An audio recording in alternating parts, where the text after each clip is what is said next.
on a le pantalon rouge, on a la veste bleue, et puis la capote bleue, et puis le képi rouge. Et puis en 1915, la tenue a changé. C'était le bleu horizon. Et le fusil, les sacs, les musettes, tout chargement, les cartouches. Il fallait compter 35 kilos. 35 kilos avec le fusil.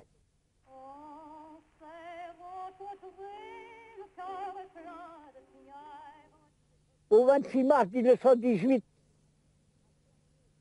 à Ternier, Chauny, Véry, près de Saint-Quentin, dans l'Aisne,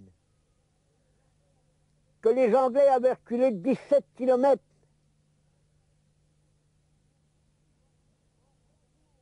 En plein jour, on a monté à l'attaque pour arrêter les Allemands. Dans le brouillard artificiel qu'on ne voyait pas clair, à 20 mètres. Quand on arrivait à 50 mètres des Allemands, il y avait peut-être 3 ou 4 mitrailleuses, ils nous ont fauchés. Ils ont fait des tirs fauchants. C'est terrible. Eh ben, vous savez, il a tombé 70-80% qui ont tombé.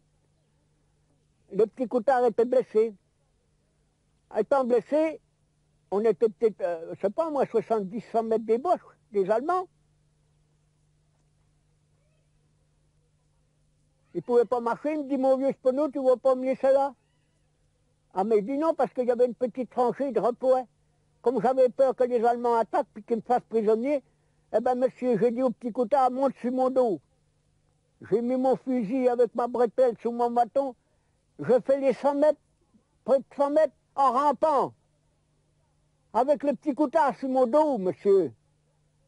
Et quand j'arrivais à la tranchée de soutien, une petite tranchée qui avait 80 cm de profondeur, je l'ai mis là, je l'ai assis là, et les Allemands ont continué à tirer. Alors, il y en a eu 2 tués à côté de moi qui recevaient des balles dans la tête. Quand j'ai vu ça, j'ai monté sur le parapet. Vous savez ce que c'est que de monter sur le parapet? C'est-à-dire qu'au lieu de rester dans la tranchée, je montais à découvert.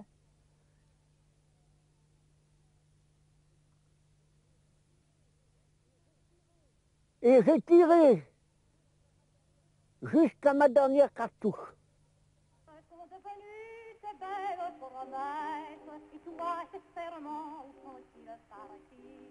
Va donc retrouver cette folle maîtresse, toi va retrouver cet amant maudit. Si je vous disais, avant de monter, savez-vous que les Allemands nous donnaient les Allemands, c'est Tibet, les officiers ou le caporal d'ordinaire, on avait un quart d'eau de vie à boire. Je buvais jamais mon quart d'eau de vie, je le mettais dans une petite bouteille. Voyez-vous? Et il y en a qui montaient, qui étaient charges, comprenez-vous, ils n'avaient pas la connaissance à eux. Voilà, c'est ceux-là qui arrivaient à faire des mauvaises choses, vous comprenez? Moi, j'ai toujours voulu, je fais des attaques dans mon état normal. Alors, il faut que je vous dise aussi, quand on monte à l'attaque, vous avez des échelles.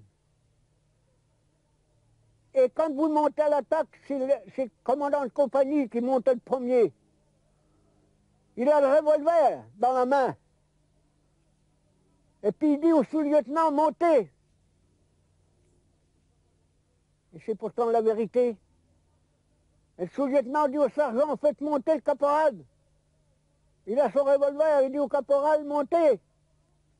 Et le caporal, il dit à ses hommes, avec le revolver, monsieur, dans la main, il dit à ses hommes, montez. C'est malheureux de le dire, mon pauvre monsieur. Mais si un se sont, vous avez le droit de tirer dessus. Vous vous rendez compte? Voilà comment se passaient des attaques.